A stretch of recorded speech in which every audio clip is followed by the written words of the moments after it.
Well, hello everybody, and welcome. Thank you. We can't see you down here, by the way, but I think there's people in the room. Welcome and thank you. We really appreciate you coming to this session today. Everybody is talking about data.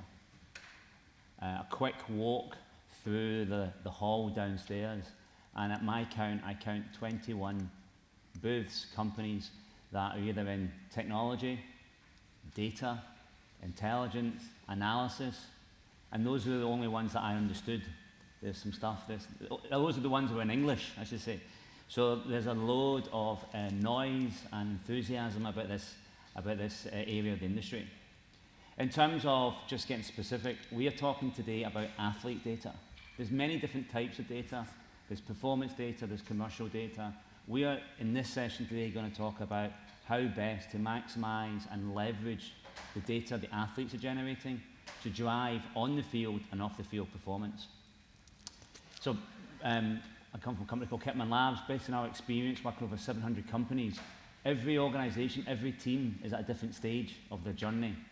If you're in the room, we assume that you have got an interest in data and analytics and about the future and where this is going. But every organization is at a different stage of figuring out how to use their data to drive organizational competitive advantage both on and off the field. What you're going to hear in this session, we're going to keep it pretty light, pretty informal, pretty discussive. You're going to hear today from 3 subject matter experts in their given fields. So let me introduce them. We've got Francisco, who is the head of physical prep at Sporting, oversees all the preparation for the athletes from the first team all the way down.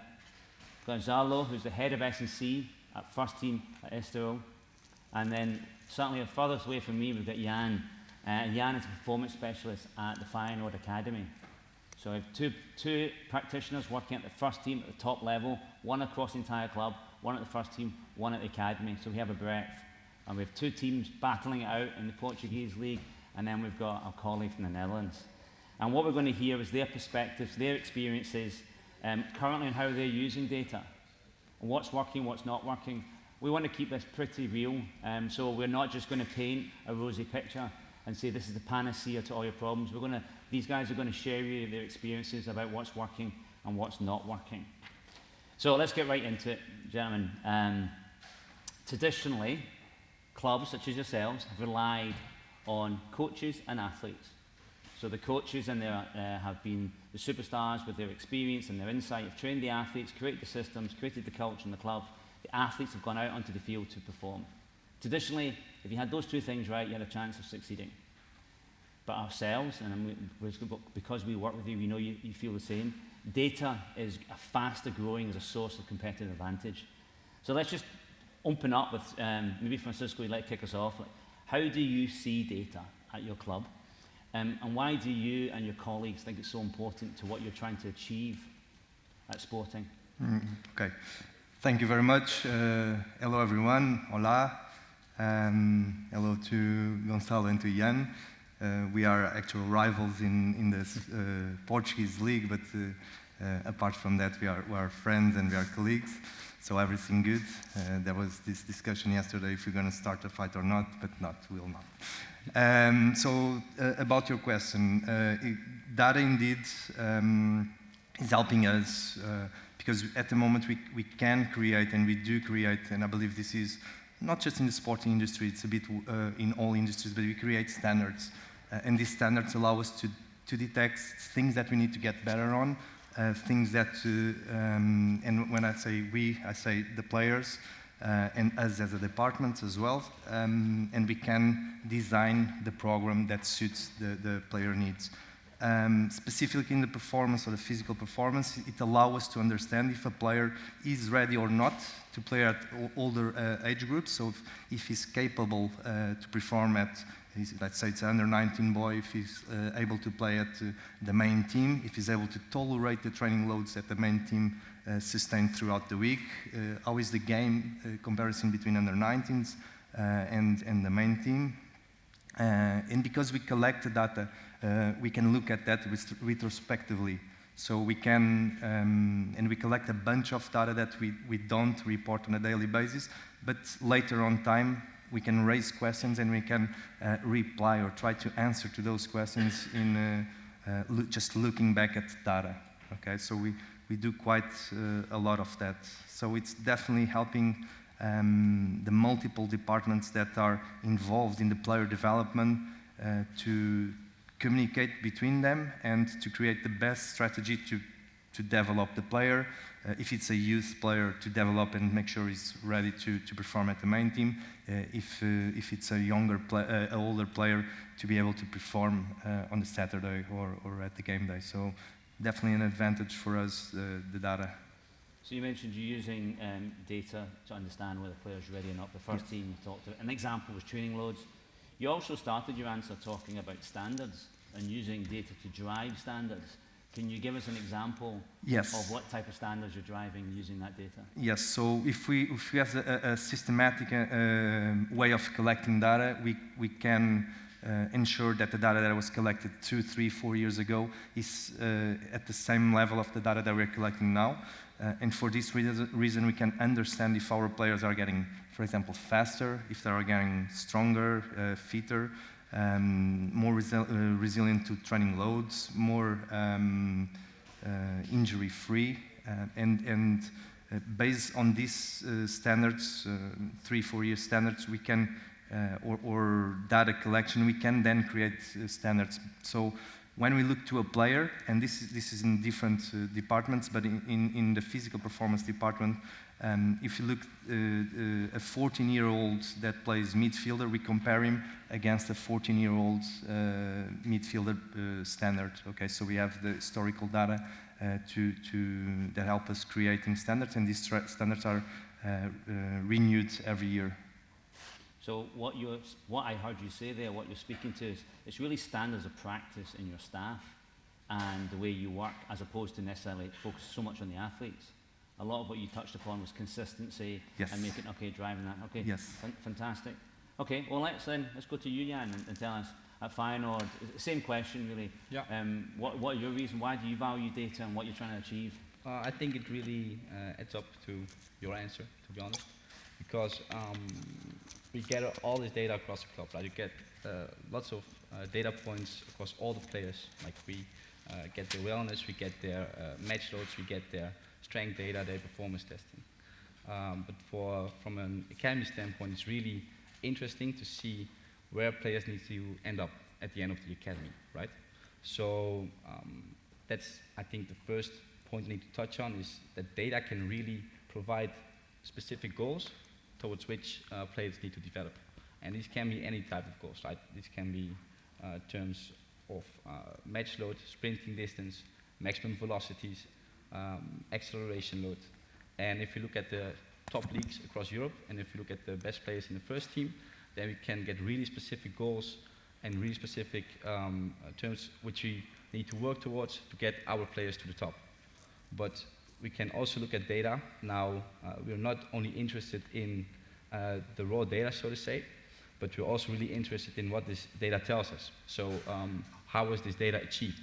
So what we're now actually doing is we're not just looking at the maximum velocity, but we're also looking at the technique that this player used to get this maximum velocity. So what we actually did for this is that we took some of the movement attractors Frans Bosch described, and we managed to put some screening tests in there, and we analyzed the movements. And now we can not only get data points based on their running velocity, but also data points based on their movement quality. So if we compare those to the top level and we compare those to the standards, that gives us more data points and more goals to work towards with our players. Okay, so you're touching upon now using your data to get, you didn't use the word, but you're talking about benchmarks and about comparison amongst your athletes. And then you're also now using your data to evaluate technique and drive the development of the players. Exactly. Okay. Gonçalo, I saw you were going to contribute. What were you going to say?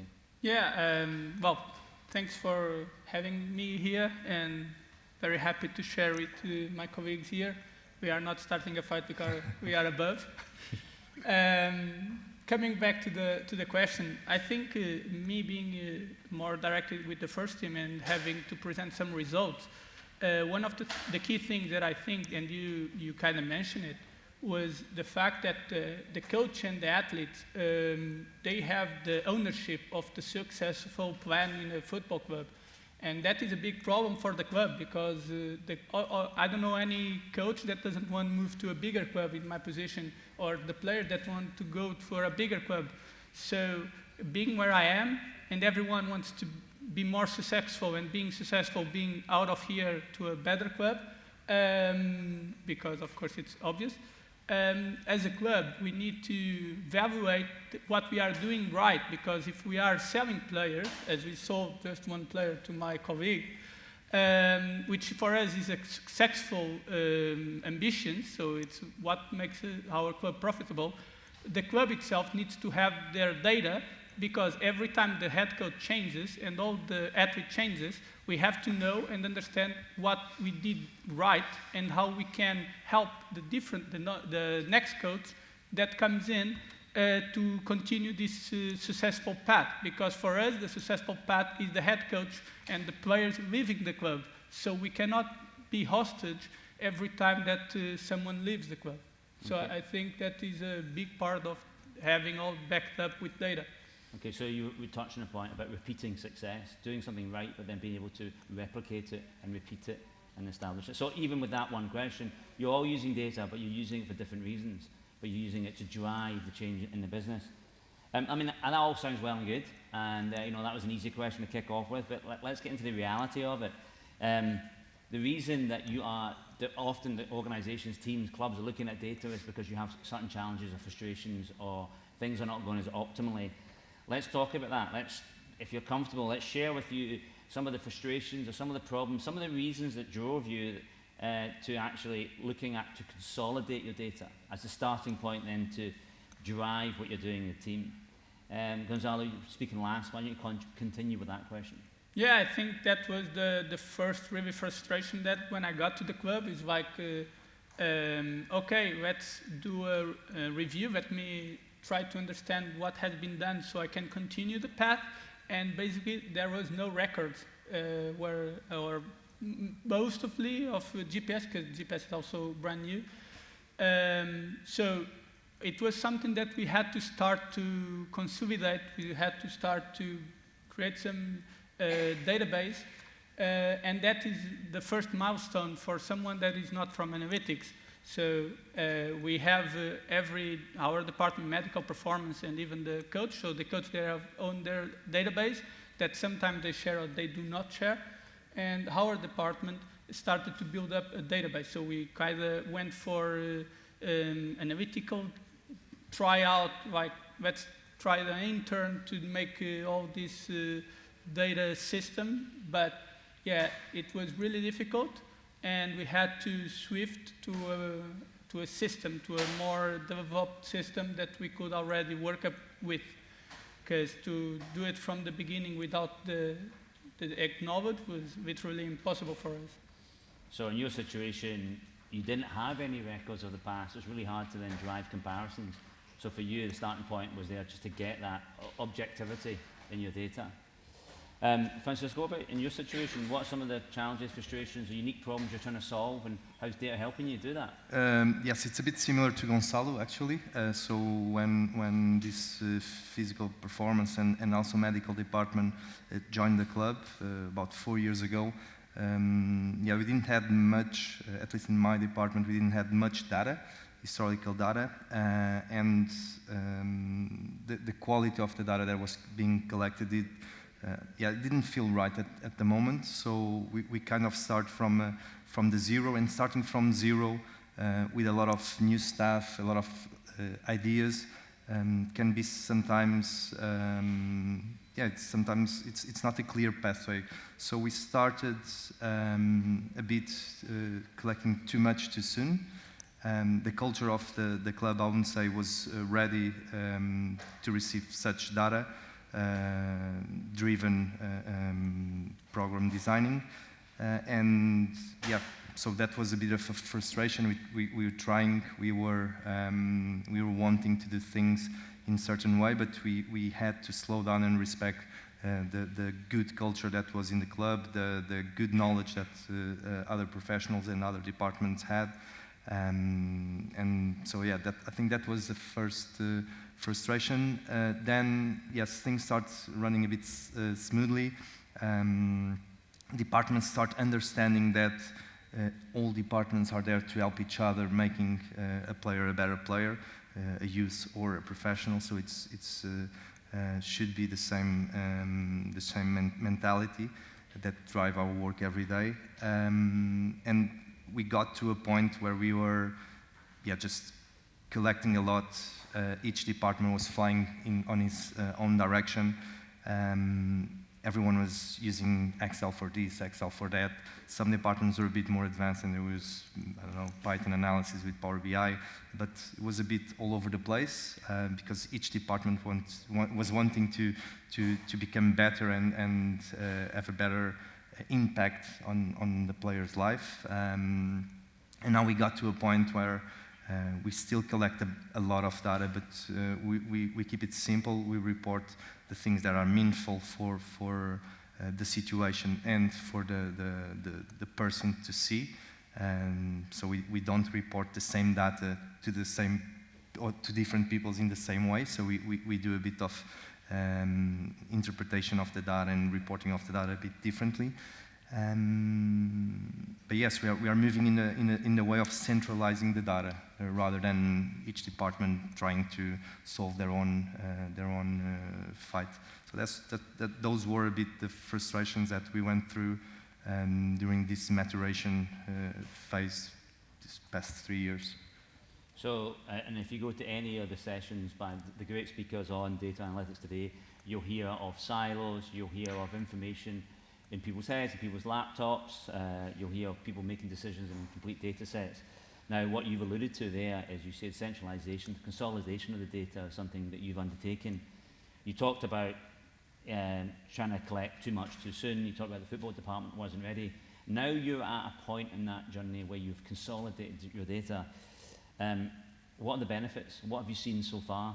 Realizing, obviously, you're still on that journey, yes. But so far, what have you seen the benefit of consolidating that data, bringing it all together so that you can all use the same data to make those decisions? Yeah, so it's definitely a continuous journey, so it will never end, because we all evolve and we all want to see new questions being solved.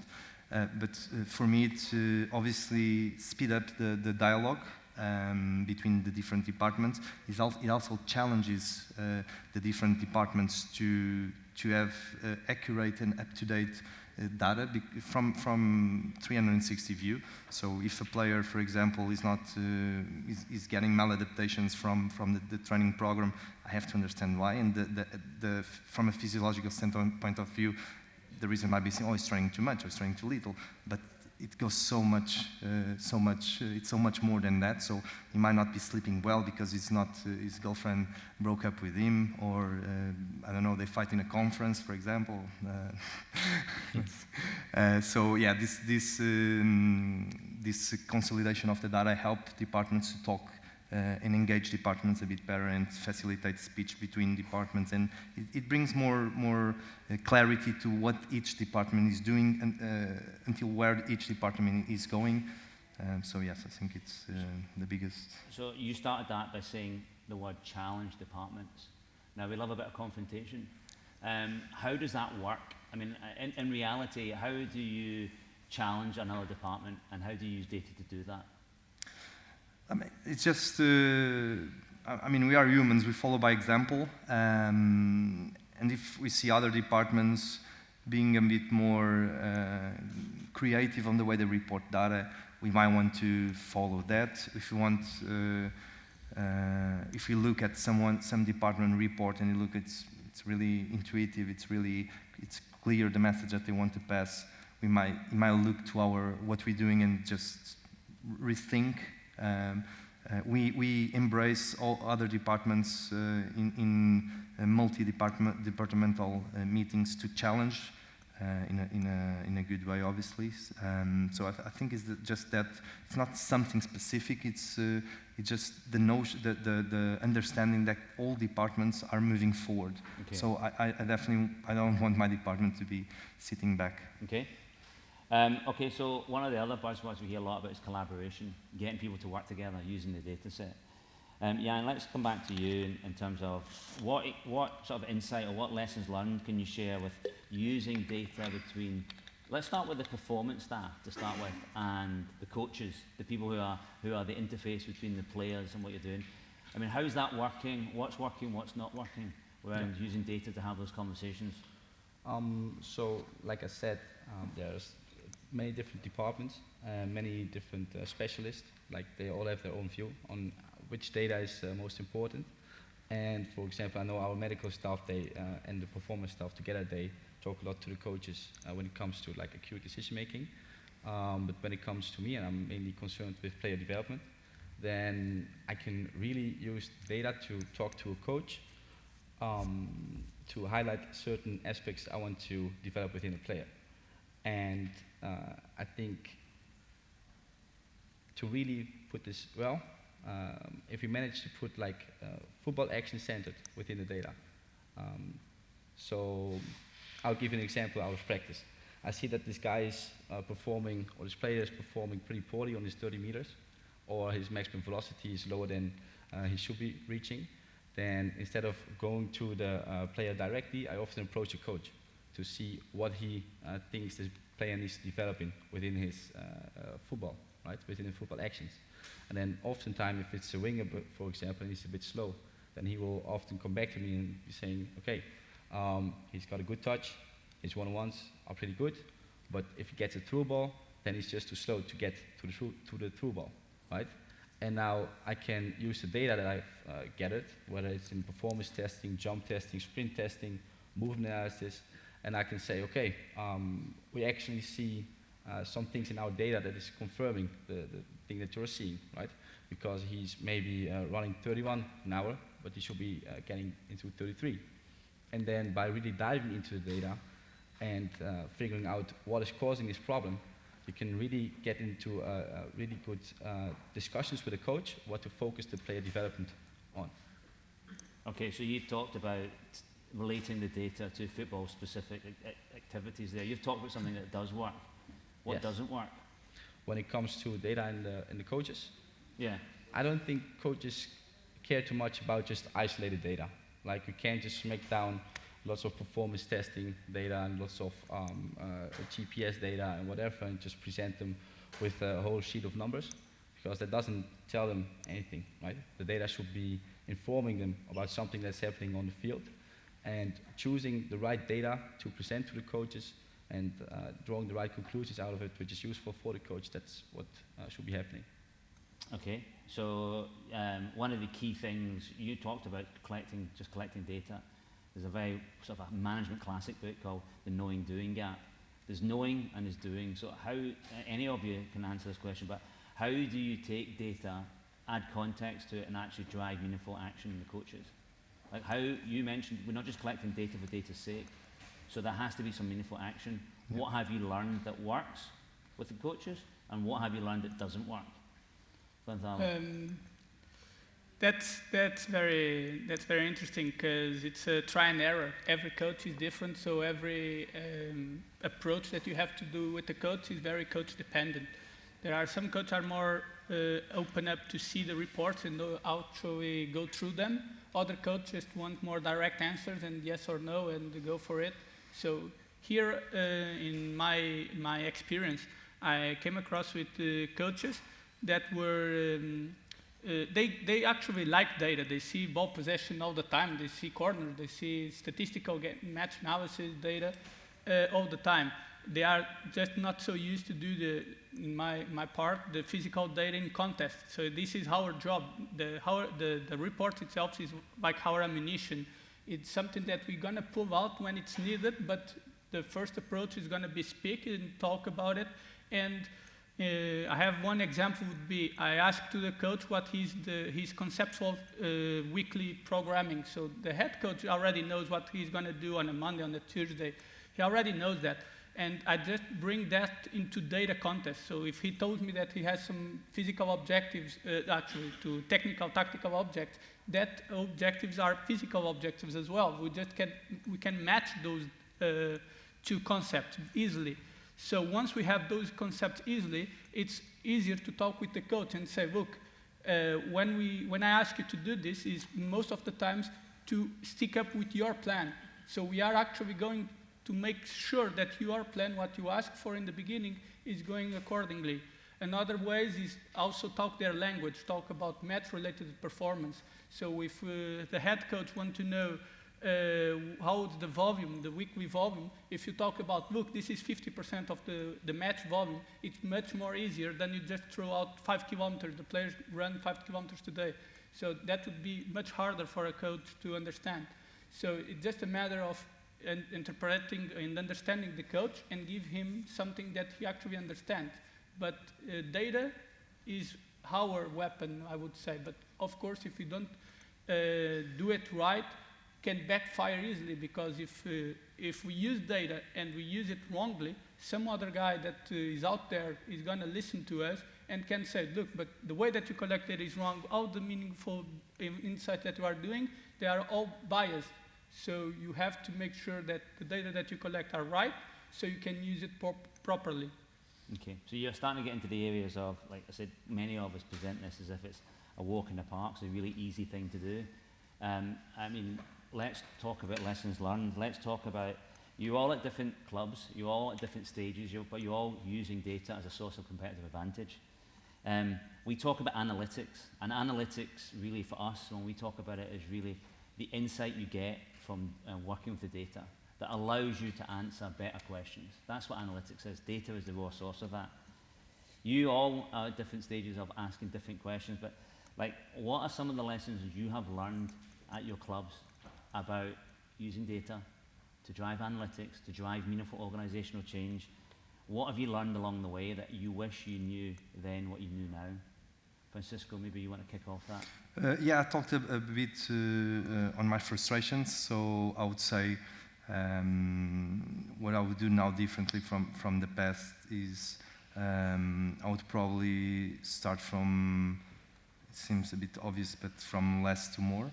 So what do you mean by that? Just instead of looking at this and this metric, I would rather just look at 2 or 3 metrics and make sure the players and the staff understands that we color code everything, so we use everything related to the match intensity of each of our players, and that seems to be working quite well because it relates to the match, and according to the day we change a few things here and there to the training day. But yes, I would keep it very short during the process of start the reporting in sporting, and educate simultaneously coaches, staff, and players. And on time, I would put more and more. And this lesson was taken, and now we are moving to a different type of analysis, training load analysis. This doesn't necessarily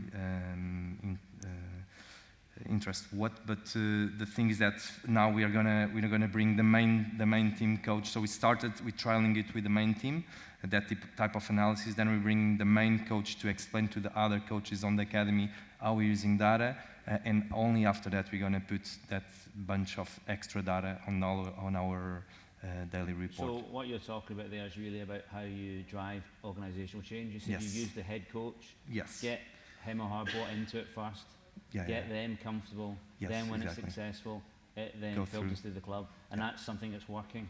Yes, well, I think it will work quite well. Yes. Okay, that's a very good one. Yeah. Jan, what about some of the key lessons that you've learned? Like you come to an event like this and you've worked with me long enough, and these times we talk about data like there's a magic wand, and we know there's some realities in there. But like, what are the key lessons you've learned on the experience you've had so far? I think that we need to be careful of how we interpret data. How you input it? Is that what you said? So what the lessons we take out of it. Okay. Because the data only tells part of the story. For example, if we measure high-speed running distance or any distance above 20 km an hour, then for me it's a really big difference whether these meters were made when they were accelerating into a full sprint, or whether they were just jogging or running a constant pace at 21 km an hour. So you need to know the context in which the data was gathered. Because if you don't, then I think you might draw the false conclusions out of it. Okay, so context. Yeah, Context is key. I think context is key, and also knowing which data to focus on within which given context. So Can you give an example from your experience working with the for example, if you developmental just players? yeah, okay. From a development standpoint, I would say that there's this huge individual aspect in development, and for some players they tend to develop a bit quicker, a bit slower. And if we just get a lot of data and we pull averages out of it and try to draw conclusions out of the average and then translate it into like the individual prospects, that kind of means that we are probably underloading some of the players and overloading some of the other players. So I think some of the lessons learned in using data is that you cannot go just out of the average, but you really need to see who the player is, like what has this player done in his development beforehand. Is he used to getting some certain type of load, and how does the load he's gathered, how is that affecting him at this point, instead of just going out of averages from the whole team. And adding up actually to this matter of context, and I think this is really important, is to actually be able to read it, right? And sometimes you just give reports, and if people are not really expert in the data that they are watching, they can just make wrongly assumptions. Let's put it into an example that I think is very familiar to someone that could be actually in training, which is a big trend, the small-sided games. Basically, the head coach and decide to have small-sided games, and the physical feedback usually is big accelerations, a lot of accelerations, and then they move to the next day to a wider field and large-sided games, which supposedly they don't have so much big accelerations and more high-speed running. But if you look to the data, you're going to see that actually the large-sided games have bigger accelerations, bigger intensity, because they have more space to run. Yeah. So if you don't understand this kind of aspect, you're just going to look to the report and you're going to make wrongly assumptions, because in the end, most of the acceleration made in the small-sided games could be max effort, but they don't have the meters to make so big absolute value.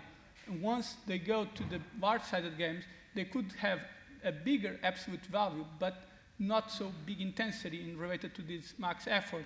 So this kind of data is out there and everyone can see it, but if you are not really expert in the area, you could wrongly assume that we are missing the physical point here. So we have to change it, and actually it's right. So what you've just spoken to, therefore, is how data needs to be complementary, augment the expertise of the staff. Exactly. You both touched upon that aspect of context, which is data in itself is not going to add value, but it's adding to, which is one of the fears we see a lot with coaches, is the thing's going to replicate. Actually, it's going to magnify their expertise. Well, we talked a lot about like the challenges, the headaches, the frustrations. Let's actually spin it on its head and talk about like what is data helping you achieve. We've got a couple of minutes left. We've got probably 2 questions left. So, like, how are you using data to drive organisational change? What are you most proud about in your clubs? That you're using data for that maybe you wouldn't have been doing a couple of years ago, Francisco? I think for me the big one, and Jan touched a little bit on that, is about the individualization of the program. Individualization. Yes, and we have a 360-degree view, multi-department interfering in that, and we are just trying to create the best training program for that particular player. So if one looks to their own department data in a separate way, will say, no, he's weak, he needs to increase strength. But at the same time, he's probably with difficulties at school. And if I'm talking about the young player, difficulties at school, and is with some psychological issues. So strength might not be necessarily the thing that this player needs the most. Rather, we need to understand why he's not doing well in school or why he's having some psychological issues. So for me, it's this capability of individualize from an holistic standpoint of view, the way you look at data. Okay. So Francisco talked about better understanding of the player leading to better individualization. Let's go along the line. Gonçalo, what, from your vantage point, what are you most proud about, and what you're doing, how are you using data now to drive better delivery of services at SDO? So we are trying to use the data in several aspects, of course. For the future, we would want to try to keep up the successful plan, and the data is the path that makes the history of it. So we know what we are doing, and we can try to understand if what we are doing is still the right path. So trying to make some forecast of what we have so far. Okay, so the validation of the player development path. Okay, and Jan, over to you. Same question. What about yourself? What you're doing at youth development over there at Final Academy? I think what I really like is that if you use data and collect it at a central point, it can really bring the departments together, and it can really create a lot of buy-in to set goals for specific players or specific teams. And what I mean with that is if you gather all the data, medical data, technical data, performance data in a single platform and make like a good overview of it on a single page, and everybody's using the same page, then everybody in the staff is up to date on what a player needs to improve on and what he needs to achieve. So what happens then in practice is that you get these small interactions with the players, right? So if I pass a guy or a player from the under-17s who I don't see every day maybe, or don't speak every day, but I pass him just briefly in the hallway, I have seen his development page, probably. So that allows me to question, hey man, how is it going, you know? How is this issue, how is the hamstring going, how is the strength going, are you progressing towards it? And it's not only me who is doing the questioning or getting by, but there's also the technical staff and the medical staff. And that really gets the player a lot of attention and really drives the change that he needs. Okay, perfect. Okay, last question. You've got about less than 60 seconds each on it. I'm going to let you both have it. The title of this is about the evolution of sports performance. So let's talk about the future. Jan, you were up last, so let's continue with you. Where do you see the use of data going in the future? Like, how is this, in 5 years' time you come back, what are you saying to this audience? In 5 years, I would allow us to be able to have collected a bunch of data in the upcoming 5 years from now on, and using some certain analytics and drawing conclusions about which parts are the most important parts in player development. So maybe in the under 14s, this could be acceleration speed. Maybe in the under 17s, it's some part of the movement analysis that's like the most important part to getting them to develop into their best. Okay, appreciate it. Gonçalo, come down the line. Yeah, I think one of the amazing things that we could achieve maybe in the future would be interpreting better the player, so understanding the player. The player has a whole season of performing, and sometimes he underperforms, and we have to understand why he's underperforming, and using the data we can understand where he's going off. So definitely the future, I would say, that is to understand how the metrics, how the data explains his underperformance, and how we can keep up, because it's 11 months that they are playing. So to keep up a player for 11 months in a top level, it's a hard thing to do. Okay. And Francisco? For me, final say? Yeah, it's just prediction. To be able to predict. Okay, prediction. Yes, predict, as Jan said, where should I invest that hour of training with the under 17s or in the under 19s, where I'll get the bigger benefit out. In terms of professional, I would say keep the boys in the pitch, able to play injury-free, and what is bringing success at the weekend. Yeah, that's pretty much it. Well, that's us come to the time, and 40 minutes has gone by really, really quickly. First of all, I want to thank all of you for your contribution. What we have tried to do today is, from a practitioner's perspective, share with you the highs and the lows, the realities of where data is going, the reality of using data. There's massive benefits to it. The consolidation is where the industry is going, but it's a journey, and it takes a while to get there, and it's not as easy as it takes. Every organization's on a different pathway. In terms of questions, we will be around. We don't want to take questions. We don't want to lose any of the time. So all that remains to me to say is to the gentlemen, to Jan, to Gonçalo, Francisco, thanks so much for your time. Thanks for your contribution, and thanks to everybody else for coming today. Appreciate your time. Thank you. Thank you.